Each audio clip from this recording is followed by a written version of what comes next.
Bismillahirrahmanirrahim.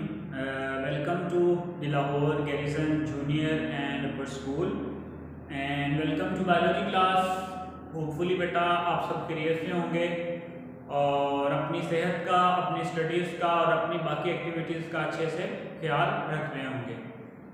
बच्चों, पहली बात तो ये कि आपके लिए ही ये ऑनलाइन जो क्लासेस हैं बेटा, इनका जो है ना इंतज़ाम किया गया है। तो बच्चे इन ऑनलाइन क्लासेस को थोड़ा सा सीरियस लें, ठीक है।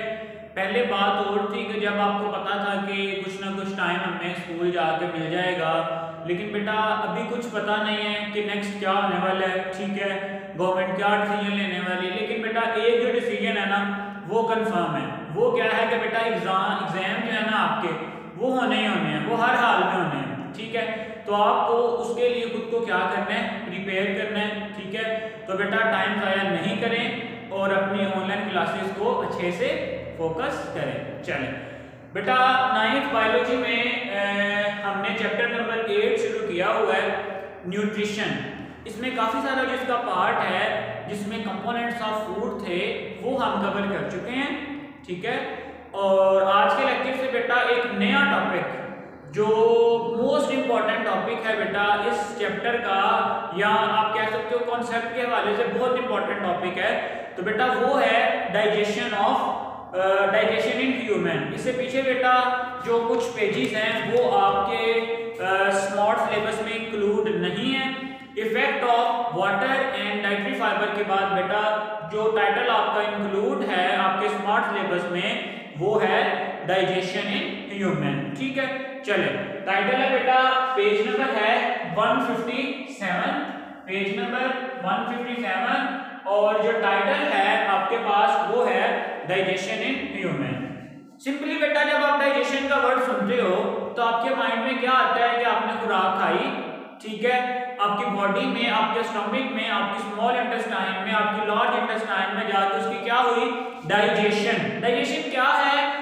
सिंपली बेटा फूड के लार्जर मॉलिक्यूल्स को स्मॉलर मॉलिक्यूल्स में तोड़ना, ताकि आपकी जो बॉडी है, आपकी बॉडी के डिफरेंट सेल्स हैं वो उसको अच्छे तरीके से क्या कर सकें, यूटिलाइज कर सकें, ठीक है। और इस प्रोसेस को क्या कहते हैं, डाइजेशन। क्लियर हो गया? चलें बेटा, पहला क्वेश्चन तो आपके माइंड में होना चाहिए कि डाइजेशन क्यों जरूरी है, व्हाई डाइजेशन। हम जो खुराक खाते हैं वो सीधी जाके बॉडी का पार्ट क्यों नहीं बन सकती, ठीक है, खुराक की डाइजेशन होती क्यों है। तो बेटा इस क्वेश्चन का जो आंसर है वो बिल्कुल सिंपल है कि आपकी बॉडी के जो सेल्स हैं वो लार्जर मॉलिक्यूल्स को यूज नहीं कर सकते, वो लार्जर मॉलिक्यूल्स को यूज नहीं कर सकते, वो बेटा स्मॉलर मॉलिक्यूल्स को यूज करते हैं, ठीक है। और उन स्मॉलर लार्जर मॉलिक्यूल्स जो आप फूड खाते हो उसको स्मॉलर मॉलिक्यूल्स में कन्वर्ट करने के लिए बेटा किस प्रोसेस की जरूरत है, डाइजेशन के प्रोसेस की जरूरत है। क्लियर हो गया? चलें अब बेटा देखो, हमारी बॉडी के जो सेल्स है ना, हमारी बॉडी के जो सेल्स हैं उनको अपनी लाइफ एक्टिविटीज परफॉर्म करने के लिए डिफरेंट जो न्यूट्रिएंट्स हैं उनकी जरूरत होती है। उनमें बेटा आपके पास water, salt, minerals, carbohydrates, proteins, fats, ये सब क्या होते हैं, रिक्वायर होते हैं, ठीक है। अब बेटा वाटर भी इजीली सेल्स को अवेलेबल हो जाते हैं, मिनरल्स भी, सॉल्ट्स भी, लेकिन ये जो कार्बोहाइड्रेट्स और प्रोटीन्स और फैट्स है ना बेटा, ये डायरेक्टली जो आपके सेल्स हैं वो यूज नहीं कर सकते, डायरेक्टली आपके सेल यूज नहीं कर सकते। तो फिर क्या होता है बेटा, इन कार्बोहाइड्रेट्स को स्मॉल शुगर्स में तोड़ा जाता है, प्रोटीन्स को अमीनो एसिड्स में तोड़ा जाता है, और जो लिपिड्स हैं उनको फैटी एसिड्स में तोड़ा जाता है, ताकि जो आपकी बॉडी है वो इन जो केमिकल कंपाउंड्स हैं इनको अच्छे से क्या कर सके, यूटिलाइज कर सके, ठीक है बच्चे। चलें पहली बात यहाँ पे चलिए अब साथ साथ लिखते जाते हैं कि आपकी बॉडी को बेटा, आपकी बॉडी की जो सेल्स हैं उनको डिफरेंट मटेरियल्स रिक्वायर होते हैं फॉर द प्रॉपर फंक्शनिंग। उसमें क्या आ जाता है आपके पास, वाटर, सॉल्ट्स, अमीनो एसिड्स, इसके अलावा फैटी एसिड्स, इसके अलावा बेटा शुगर्स, और भी बहुत सारी चीजें जो हैं वो आपके सेल्स को रिक्वायर्ड होते हैं किसके लिए, प्रॉपर फंक्शनिंग के लिए। ठीक है, अब बेटा ये जो विटामिन्स भी आ जाएंगे, मिनरल्स भी आ जाएंगे। अब ये जो मॉलिक्यूल्स है ना, होता क्या है कि सेल की जो मेम्ब्रेन होती है उसके क्रॉस क्या कर देते हैं, मूव कर देते हैं। बेटा अगर मैं आपको सिंपलेस्ट वे में बताऊं, फॉर एग्जांपल ये आपके पास कोई ब्लड वेसल थी, ठीक है, क्या थी, ब्लड वेसल थी, और यहाँ पे आपका कोई सेल प्रेजेंट है, क्या प्रेजेंट है, ब्लड वेसल के साथ आपका कोई सेल प्रेजेंट है। होता क्या है कि यहाँ ब्लड में जो आपके पास अमाइनो एसिड्स, शुगर, ठीक है, इसके अलावा सॉल्ट वगैरह जो भी प्रेजेंट होते हैं, वो बेटा यहाँ से ब्लड वेसल से, मेन ब्लड वेसल से या कैपिलरी से बेटा क्या होते हैं, सेल अपने अंदर through the process of diffusion, क्या कर लेते हैं, यहाँ से जो डिफरेंट मटेरियल्स हैं उनको क्या कर लेते हैं, यूज कर लेते हैं। यहाँ पे जो बात समझ गए ना आपने, वो ये है बेटा, अगर यहाँ पे लार्जर प्रोटीन्स होंगी, अगर इनकी ब्रेकडाउन हम कहते हैं नहीं होती, ना कार्बोहाइड्रेट्स की ना प्रोटीन्स की, तो बेटा उनके क्या मॉलिक्यूल्स क्या होते हैं, बहुत लार्जर होते हैं, तो वो बेटा यहाँ से एक्टिवली ट्रांसपोर्ट नहीं कर सकेंगे, यहाँ से एक्टिवली ट्रांसपोर्ट नहीं कर सकेंगे। सो उन लार्जर मॉलिक्यूल्स को स्मॉलर मॉलिक्यूल्स में तोड़ने के लिए कौन सा प्रोसेस होता है, डाइजेशन का प्रोसेस होता है, जिसके थ्रू जो आपके पास लार्जर मॉलिक्यूल्स हैं उनको स्मॉलर मॉलिक्यूल्स में कन्वर्ट किया जाता है। ठीक है, पहला क्वेश्चन यहाँ पे आ सकता है, व्हाई वी नीड डाइजेशन। ठीक है, तो आप उसका आंसर क्या बताएंगे कि our body cells can not utilise larger molecules, so we have to convert it into smaller molecules for their proper use. Clear हो गया? चलिए, पहला पैराग्राफ बेटा इसमें यही एक्सप्लेन किया गया है। दूसरे पैराग्राफ में ये है कि जब फूड की डाइजेशन हो गई, तो अब क्या होगा बेटा, वही जो मैंने आपको प्रोसेस बताया है कि फूड की डाइजेशन के बाद आपकी बॉडी के जो सेल्स हैं वो उन मटेरियल्स को बेटा यूज करेंगे अपने डिफरेंट फंक्शंस को परफॉर्म करने के लिए, एनर्जी हासिल करने के लिए, ऑक्सीजन हासिल करने के लिए, जो दूसरी आपकी बॉडी की एक्टिविटीज हैं उन सब को परफॉर्म करने के लिए बेटा वो वही जो आपके पास प्रोसेसेस हैं उनको यूज करेंगे। ठीक है, चलें अब बेटा आते हैं कुछ बेसिक डेफिनेशंस पे। सबसे पहली डेफिनेशन है आपके पास इंजेक्शन। इनमें शॉर्ट क्वेश्चन बेटा अक्सर आ जाता है डिफरेंशिएट के हवाले से। ठीक है, तो जो पहली है बेटा वो है इंजेक्शन। चलिए, इंजेक्शन क्या होता है आपके पास बेटा, फूड का खाना बॉडी के अंदर लेके जाना, the process of taking in food, the process of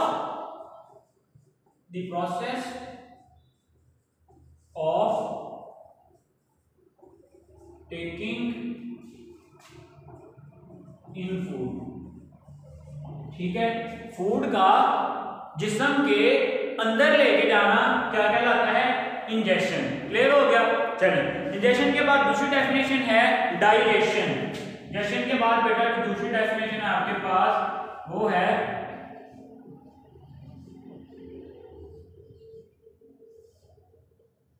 digestion.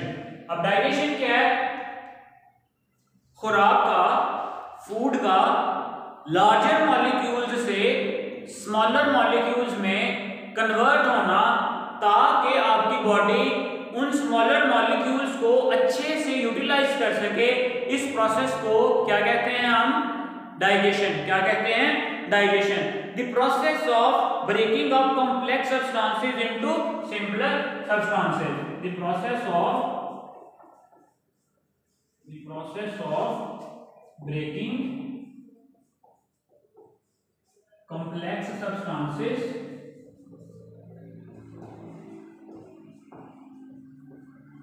into simpler substances। ठीक है, कैसे बच्चे देखें, फॉर एग्जांपल अगर हम खाते हैं जी गोश्त, क्या खाते हैं, गोश्त, तो गोश्त में क्या होती हैं, प्रोटीन्स। क्या होती हैं, प्रोटीन्स। ठीक है, अगर हम खाते हैं आपके पास गंदम, चावल वगैरह, उनमें क्या होते हैं, कार्बोहाइड्रेट। क्या होते हैं,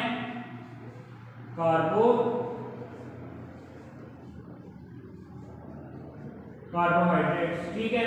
अगर हम कोई फैटी फूड खाते हैं जिसमें फैट्स वगैरह हैं तो वो क्या कहलाता है कि आपके पास लिपिड्स, क्या कहलाते हैं, लिपिड्स, ठीक है। अब बेटा ये जो प्रोटीन्स, फैट्स और लिपिड्स हैं इनकी जो ब्रेकडाउन है बेटा अब हम वो देखते हैं। ये थे आपके पास कॉम्प्लेक्स मॉलिक्यूल्स, क्या थे, कॉम्प्लेक्स मॉलिक्यूल्स।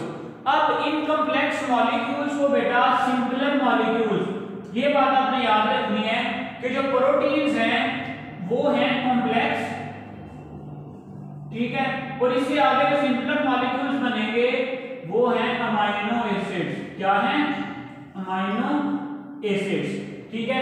इसी तरह जो कार्बोहाइड्रेट्स हैं बेटा वहां से आपके पास क्या बनेंगे, सिंपल शुगर, क्या बनेंगे, सिंपल शुगर। और थर्ड वन बेटा ये लिपिड्स हैं, लिपिड्स अल्टीमेटली किसमें कन्वर्ट हो जाते हैं, फैटी एसिड्स में, किसमें कन्वर्ट हो जाते हैं, फैटी एसिड्स में। क्लियर हो गया। चलें, डाइजेशन का प्रोसेस क्या है, लार्जर और कॉम्प्लेक्स मॉलिक्यूल्स को स्मॉलर मॉलिक्यूल्स में क्या करना, तोड़ देना, उनकी ब्रेकडाउन कर देना। लार्जर मॉलिक्यूल्स हैं प्रोटीन्स, किसमें कन्वर्ट हो जाते हैं, अमाइनो एसिड्स में। लार्जर मॉलिक्यूल्स हैं कार्बोहाइड्रेट, किसमें कन्वर्ट हो जाते हैं, सिंपल शुगर में। लार्जर मॉलिक्यूल्स हैं लिपिड्स, किसमें कन्वर्ट हो जाते हैं, सिंपल फैटी एसिड्स में। क्लियर हो गया। इंजेक्शन था फूड का जिस्म से अंदर लेके जाना, डाइजेशन है फूड के मॉलिक्यूल्स की क्या करना, ब्रेकडाउन करना, ताकि आपकी बॉडी उसको इजीली यूज कर सके। चलिए नेक्स्ट बेटा है जो थर्ड डेफिनेशन है आपके पास वो है एब्जॉर्प्शन। क्या बच्चों, एब्जॉर्प्शन।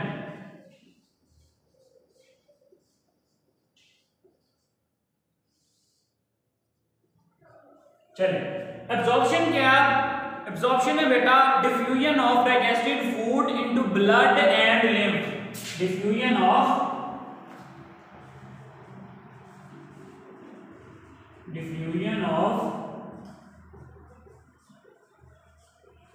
digested food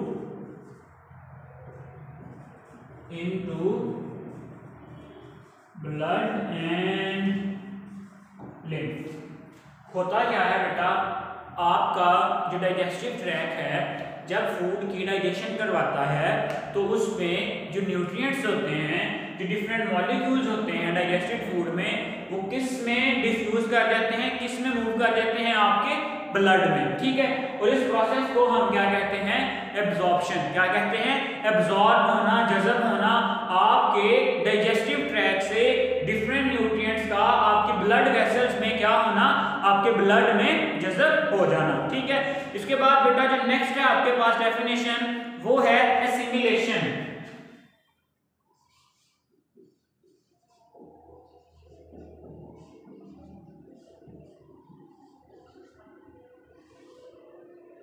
चलिए एसिमिलेशन क्या है बच्चों, एसिमिलेशन का लफ्जी मतलब होता है यूज करना। क्या बच्चों, यूज करना।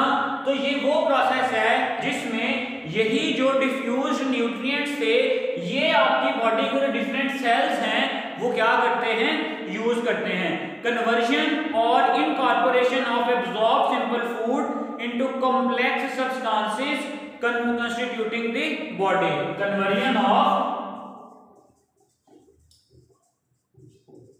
Conversion of simple molecules into complex, ठीक है। Conversion of simple molecules into complex substances constituting the body, complex substances constituting the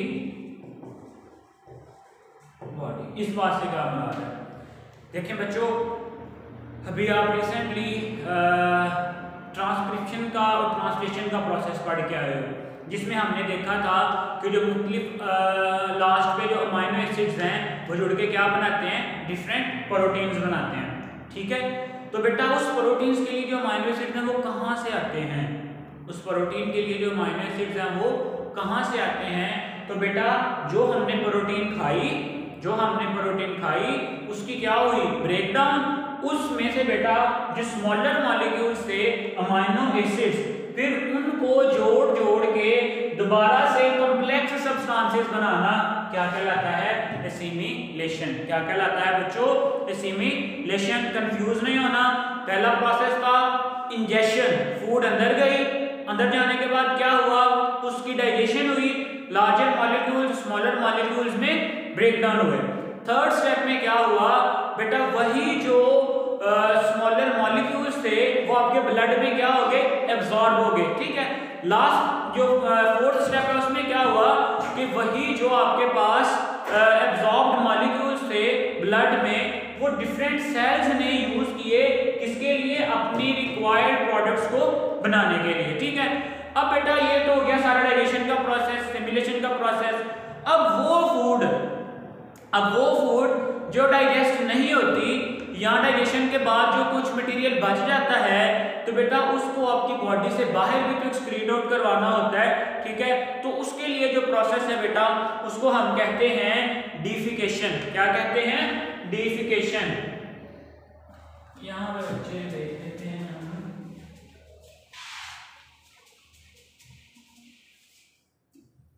defecation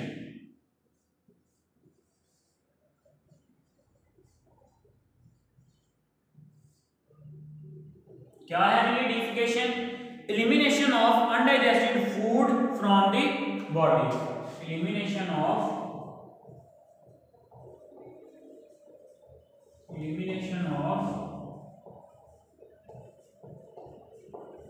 undigested food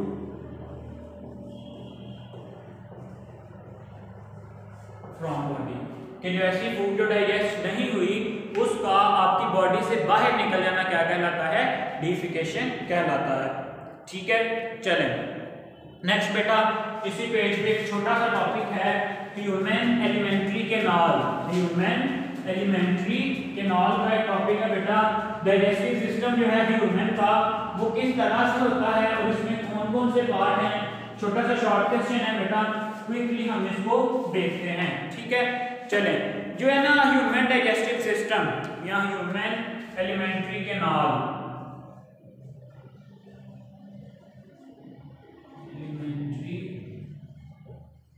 बेटा जो ह्यूमन का डाइजेस्टिव सिस्टम है इसको हम एलिमेंट्री कैनाल भी कहते हैं। इसको हम एलिमेंट्री कैनाल भी कहते हैं। ठीक है। चलें, the digestive system of human consist of long tube that extend from mouth to anus. पहली बार लॉन्ग ट्यूब है जी, that extend from mouth to anus. चलें बेटा देखो, आपका जो डाइजेस्टिव सिस्टम है वो आपके माउथ से शुरू होकर आपकी जो एनस है वहां तक जाता है। ठीक है। अब ये एक कॉन्टिन्यूस सिस्टम है, एक ट्यूब लाइक सिस्टम है। ठीक है। जिसमें पूरा जो डाइजेस्टिव सिस्टम है वो क्या है? कॉन्टिन्यूस है। इसके डिफरेंट पार्ट्स हैं वो क्या है? एक दूसरे के साथ कॉन्टिन्यूसली वर्क करते हैं। ठीक है। अब इस ट्यूब को हम क्या कहते हैं? Alimentary canal. अब इसके जो मेन सेक्शन है ना एलिमेंट्री कैनाल के, जो मेन पार्ट्स हैं वो कौन कौन से हैं? ठीक है। अलग से भी एक दो दफा शॉर्ट क्वेश्चन में पूछा गया है। तो बेटा सबसे पहले ओरल कैविटी, उसके बाद फेरिंक्स, उसके बाद एसोफेगस, इसके बाद स्टमक के बाद स्मॉल इंटेस्टाइन और लास्ट बेटा लार्ज इंटेस्टाइन। ठीक है। देखें सबसे पहले आपका माउथ है, माउथ में ओरल कैविटी है। उसके बाद एक पैसेज है जो हवा के लिए और खुराक के लिए कॉमन है, उसको हम क्या कहते हैं? फेरिंक्स। ठीक है। अब फेरिंक्स के साथ साथ बेटा फेरिंक्स के नीचे यहाँ पे आपकी खुराक की नाली है जिसको हम क्या कहते हैं? एसोफेगस। एसोफेगस के बाद आपका स्टमक आ जाता है, स्टमक के बाद स्मॉल इंटेस्टाइन और फिर से लार्ज इंटेस्टाइन। इसके साथ साथ बेटा जो है ना आपकी डिफरेंट जो ग्लैंड्स हैं वो भी प्रेजेंट हैं, जिनमें जो है 3 पेयर्स ऑफ सलाइवरी ग्लैंड्स। इसके अलावा बेटा डिफरेंट जो ग्लैंड्स हैं वो भी आपके डाइजेस्टिव ट्रैक्ट में प्रेजेंट हैं। कौन कौन से? सबसे पहले 3 पेयर्स ऑफ सलाइवरी ग्लैंड। ठीक है।